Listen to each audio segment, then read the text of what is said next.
All right, welcome to part B of the how to set up your Raptor grill lights on a toggle switch so you can flip them on and off inside the cab as you want to. We're going to set those up on an inline fuse. The whole purpose behind this was my harness and the lights, the LED lights, went bad on my previous install. So now we're about a year later. And so part A, I had to disconnect the old wiring. If you haven't seen that, we'll put a link somewhere right up there. You can go watch that one. But this is part B, so we're going to go through the complete install on how to do this. We're going to put it into an inline fuse, and we're going to set that on a toggle switch or a rocker switch inside the cab so I can turn them on or turn them off as I want to. Hey, but before we get started, if you're into this kind of do-it-yourself stuff, be sure to give it a thumbs up and also consider subscribing to the channel. All right, let's get into the install. All right, so let's just run you through the whole thing here first. It's actually completed right now. And then we'll get into what I had to do to get it to this point and be completed and working perfectly. So right over here, fuse box on this side. Let's open this guy up and you can see my inline fuse right there. Now, one of the important things you had to do right here was find out which one was the power side. Which one is the hot. And that is actually the left side right here. And so if that's the hot side, you're going to take that and running up top is going to be your hot line going all the way. So the fuse that was in there was that 25 amp fuse down there. So anything that gets above 10 really is going to blow this one first. Okay, so we're completely safe because those lights don't have a whole lot of pull to them. All right, so then I ran this one underneath here. Now, I'm not a wiring guy. I'm not a car stereo or auto guy. I did ask them where to, I gotta push that down. I did ask them where's one of the best places to run this, and they said just run it under here. And I thought, okay, it's coming right off of there. We're gonna go over to that hole over there. You can't even see it right there. But yep, we ran it all the way across and down there through the firewall and came out. Okay, and then the other line is going to run through here and it connects to the 3 lights cable. So you got your hot and your ground, sorry, right down there, and I hooked everything up right here. Let's go inside the cab. And then there's the firewall cup, and so I just put the cords on the outside, which you can see, and they came through perfectly. And this was real easy to detach this piece. You're just going to pull this little part down, and that exposed here, and then, which you'll see, drilled a hole here and put my toggle switch on, and then the back plate came on, just screw it on. That all holds it in tight. And now I've got my toggle switch right there. Really, the whole purpose is I wanted to be able to control with the toggle switch my Raptor lights without having to turn my dial to, to the running lights or the fog lights or on automatic. I wanted them on anytime that I wanted them on, or I wanted them off anytime that I wanted them off. So let's go back over here to the fuse box because there is an important fuse. You got to pull up the diagram, and on the back side of this is the diagram, but you'll see what number it is. But if you just pull up your year, make and model of your fuse box. Now you could do this inside on the other fuse box, but this one's easy to get to. But you find out which fuse holder, which fuse position, which happens to be 95. I had to do a little research. 95 only comes on and supplies power when the truck is turned on. Now, I don't mean the motor, just whenever all the electrical components are engaged. All right, what I found to be the easiest thing to do is run over to startmycar.com, search for your vehicle, which mine's a 2015 F-150, and you're going to find out for my year model is there's 2 fuse boxes, one inside the vehicle and one in the engine compartment. And this is the one that I want to check out, is this power distribution box diagram. So just click there. It's going to run you down. I can already see that I've got it highlighted because I already went down here and clicked on it. But if you run down here, it'll show you, if you run down here to 95, you'll see that this is vehicle power number 2. I think this one would probably work as well, vehicle power 3 with the 10 amp. Probably would work, but we've picked the 25 amp one here at 95. So all you have to do is just click on it, which I've already done. It runs you right up and shows you where it's at. And then just take the cover of your fuse box, flip it over, and you'll find out exactly where this is. And you have to pay attention to which way they are oriented, guys. You got to keep that orientation correct when you're putting your inline fuse back in. The orientation has to be right. The hot side has to stay with the hot side.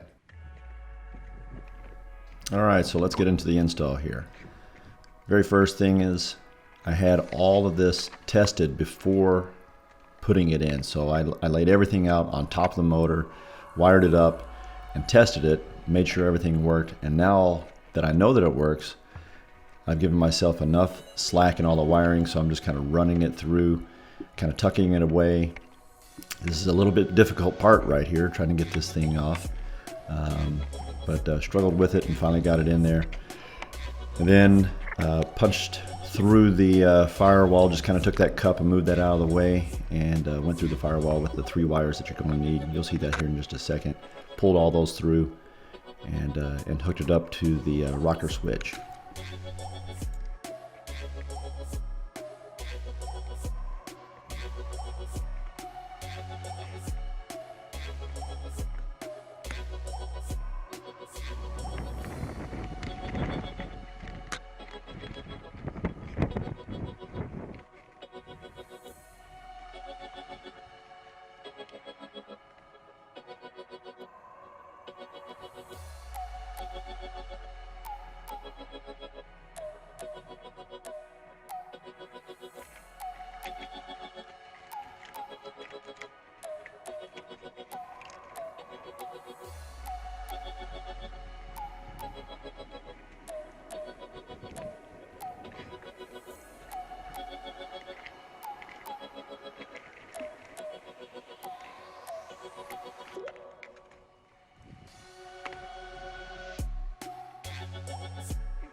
All right, so here we're going to pull the dash out. It feels like you're going to break it, but it's just held in by a little clip and a little pressure, and it'll just come right out. So now we're going to put the rocker switch in place, and I'm trying to decide exactly where the best place to put it is. I don't want to hit anything. I want to make sure I've got full clearance for the wires coming through. So sorry about the camera angle here. It's hard to tell. But I finally pick a spot, and we're going to drill a little pilot hole first. Got to make sure that I have the right bit, and then we can proceed. But first, we're going to have a little pop-up shower rain delay.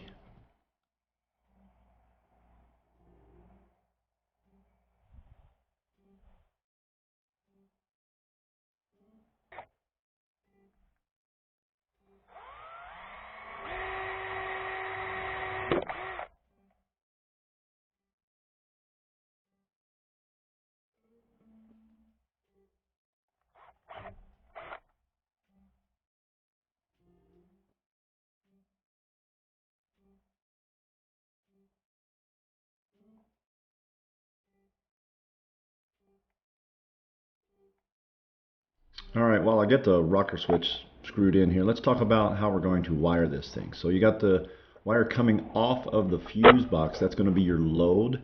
And then the red wire that's going to go out to the harness is going to be the power. And then very obviously, the ground is going to be the ground that's going to be attached to the frame of the truck in this case.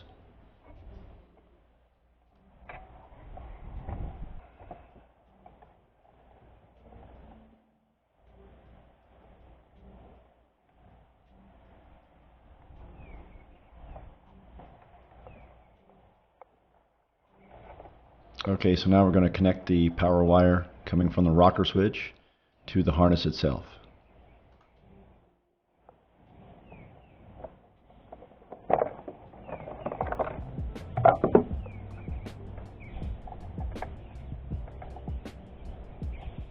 Alright, so now that all the wires are connected, we're going to plug our inline fuse in and give it a test. If you look closely, right when I turn the switch on, you can see the little blue LED light. It lit up, so I knew that I had power and it was working correctly.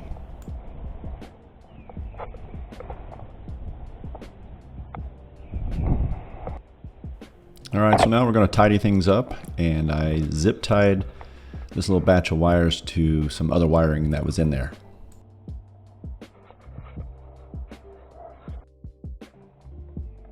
And now the fun process of tucking everything away and hiding it and making it nice and safe and pretty.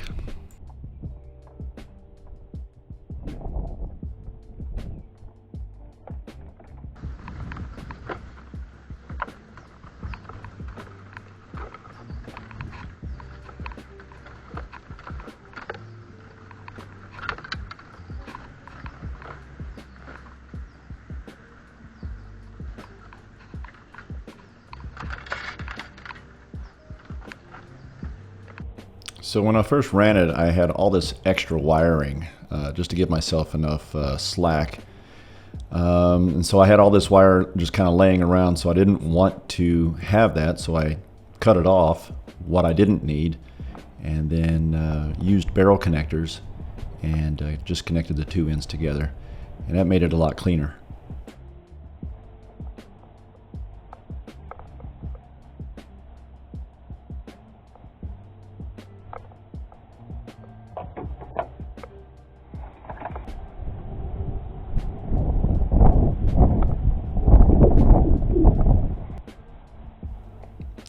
So I had to do the same thing with the ground wire. I just had so much extra wire. I cut off what I didn't need. You can see it laying on the ground there. Stripped off both ends and connected it to a little circle or ring connector, and then clamped that down and attached it to the frame. Which I have to admit, the position that I decided to pick to put the ground against the frame was quite a task and quite a bitch to get in.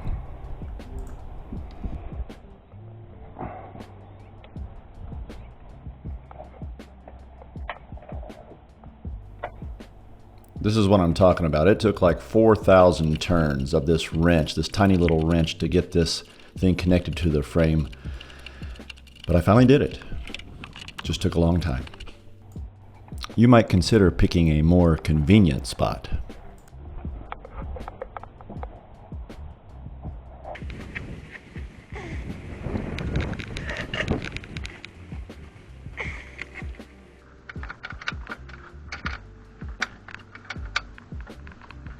What I'm pointing out here is a little notch I had to cut out for the wire on the cover. So the wire's got to go through the cover.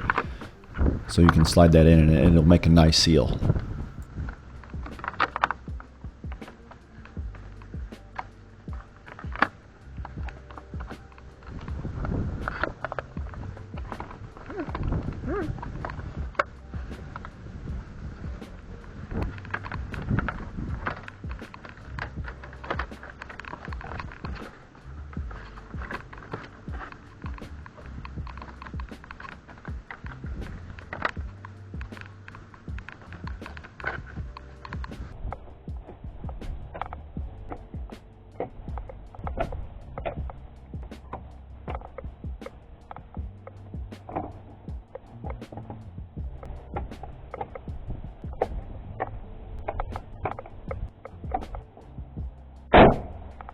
All right, so that's it for this video. Give it a thumbs up if you like this kind of stuff, and definitely subscribe to the channel. Hopefully you found this video helpful and you're able to do this yourself on your truck.